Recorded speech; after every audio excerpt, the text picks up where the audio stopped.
मध्य प्रदेश, राजस्थान, छत्तीसगढ़, तेलंगाना और मिजोरम के 3 दिसंबर को आने वाले नतीजों के लिए संकेत भी साफ दे दिए हैं। इनमें मध्य प्रदेश में बीजेपी की सरकार बनती दिखाई दे रही है, जबकि उधर राजस्थान में एक बार फिर से इतिहास दोहराए जाने के भी संकेत मिलने लगे हैं। वहां हमेशा से की तरह ही एक बार फिर से अगले चुनाव में सत्ता पलटने की परंपरा ऐसी ही आगे बढ़ती दिखाई दे रही है, यानी राजस्थान में भी अब बीजेपी की सरकार बनती दिखाई दे रही है। उधर छत्तीसगढ़ की बात करें तो एग्जिट पोल में कांग्रेस जीतती हुई दिखाई दे रही है,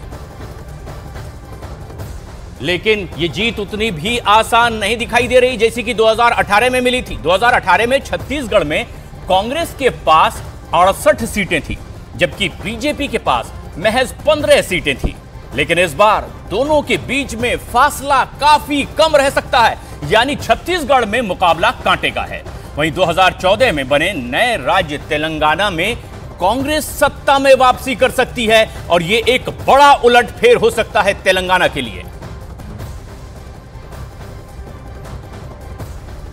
मनोज शर्मा हमारे सहयोगी भोपाल से इस वक्त हमसे सीधे जुड़ रहे हैं। मनोज, आप भी हम भी लगातार जब मध्य प्रदेश में यहां वहां पहुंच रहे थे तो जिस तरह से रुख बदलते दिखाई दे रहे थे, एग्जिट महापोल, ये जो टारगेट पोल आया है, जिस तरह के अब इससे आसार हैं, किस तरह के रिएक्शंस हैं, क्या ऐसा ही कुछ आपको भी लग रहा था? प्रशांत, ये टारगेट पोल जो है, टारगेट एग्जिट पोल जो है, इसके सबसे पहले चूंकि हमारे साथ मध्य प्रदेश के मंत्री विश्वास सारंग हैं, तो वो तो अभी ये चाह रहे हैं कि जो टारगेट एग्जिट पोल है वो टारगेट एग्जैक्ट पोल में बदल जाए। मतलब जाहिर सी बात है आपके लिए तो नहीं रहे, बदलेगा ही। मध्य प्रदेश में बहुत ही कंफर्टेबल मेजॉरिटी के साथ भारतीय जनता पार्टी की सरकार बन रही है। देखिए मनोज जी, आपके चैनल के एग्जिट पोल ने भी ये बोला, और केवल आपके चैनल के नहीं, जो भी देश के बड़े बड़े एग्जिट पोल करने वाली एजेंसी है, उन सबके बाय एंड लार्ज ये बात आई है कि मध्य प्रदेश में हम सरकार बना रहे हैं, कंफर्टेबल मेजॉरिटी के साथ बना रहे हैं। हमारा टारगेट एग्जिट पोल 125 से ऊपर सीट आपकी पार्टी को देता है, लेकिन आपको कौन सी 3 वजह दिखती हैं जो आपको लगता है कि सरकार दोबारा जनता बीजेपी की बनाएगी? देखिए, मध्य प्रदेश के मन में मोदी, एमपी के मन में मोदी जी का जलवा है। लाडली बहना योजना निश्चित रूप से महिला सशक्तिकरण की एक बड़ी योजना, और सबसे बड़ी बात है, देखिए ये एक इस राजनीतिक क्षितिज पर ये एक बहुत बड़ा मैं एक विषय छोड़ रहा हूँ कि केवल ये भारतीय जनता पार्टी की सरकार का सुशासन है।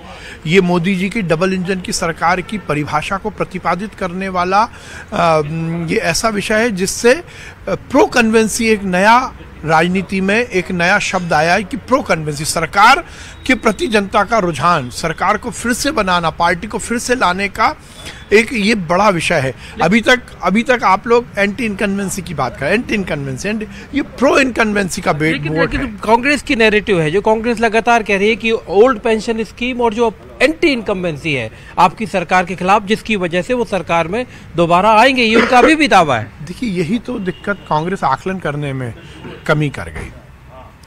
मैं फिर कहना चाहता हूं कि वैश्विक नेता के रूप में यदि मोदी जी हैं तो उन्होंने इस बात को स्थापित किया है कि वो केंद्र की सरकार और राज्य की सरकार के तालमेल के साथ जो विकास की गाड़ी को बढ़ा रहे हैं। डबल इंजन की सरकार जो है वो मध्य प्रदेश में बहुत सफल प्रयोग रहा है, और मोदी जी का जलवा है, लाडली बहना योजना का बहुत जलवा है। उसके कारण महिला सशक्तिकरण का एक बड़ा जो हमारी कटिबद्धता है वो हमने स्थापित की है। प्रशांत, ये देखिए, मध्य प्रदेश के मन में मोदी, जो मंत्री जी से बात हुई हमारी, उसके बाद वो मध्य प्रदेश के मन में मोदी और साथ ही साथ लाडली बहना योजना को गेम चेंजर के तौर पर देख रहे हैं। मनोज, क्या कमलनाथ और कांग्रेस पार्टी का ओवर कॉन्फिडेंस भी रहा जो उन्हें इतना पीछे दिखा रहा है टारगेट महापोल में? क्या ऐसा मानते हैं बीजेपी के नेता जो आपके साथ हैं, विश्वास सारंग?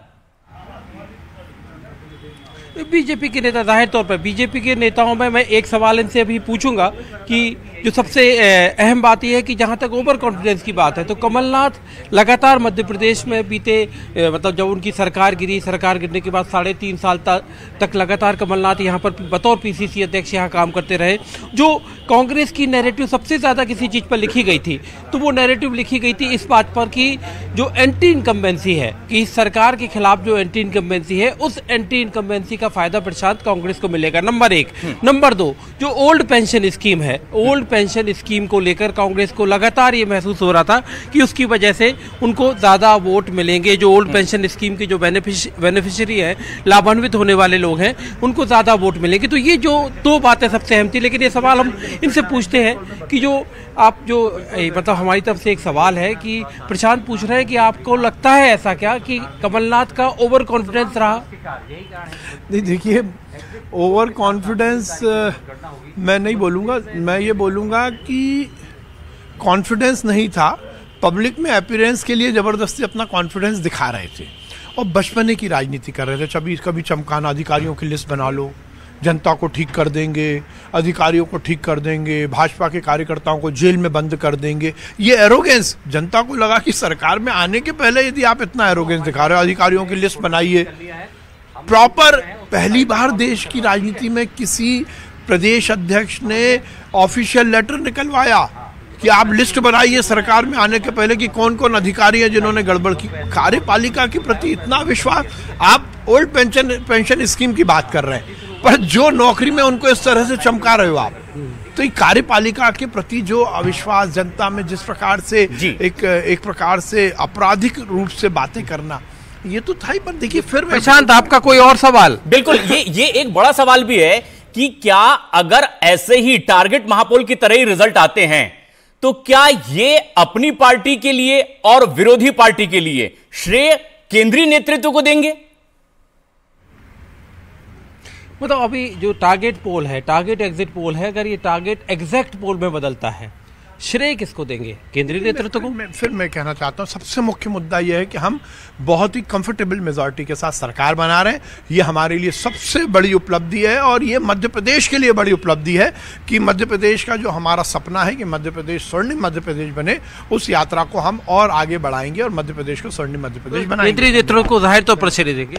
ये देखिए, जो विश्वास सारंग है, जो पहले ही एक बात कह चुके हैं कि जो इसमें मध्य प्रदेश के मन में मोदी और लाडली बहना योजना, जिनको वो सबसे इंपॉर्टेंट मानते हैं कि मध्य प्रदेश की राजनीति में, मध्य प्रदेश के चुनाव में बीजेपी की तरफ से दो बड़े विषय थे ये। और क्योंकि जो थीम सॉन्ग मध्य प्रदेश में लॉन्च किया गया था, उसमें मध्य प्रदेश के मन में मोदी, मोदी के मन में मध्य प्रदेश, ये बात भी कही गई थी। लेकिन बड़ा सवाल ये होगा कि अगर कांग्रेस यही स्थिति में रहती है तो वहां से नेता किसे अब इसका श्रेय देंगे, कमलनाथ या फिर राहुल गांधी? लेकिन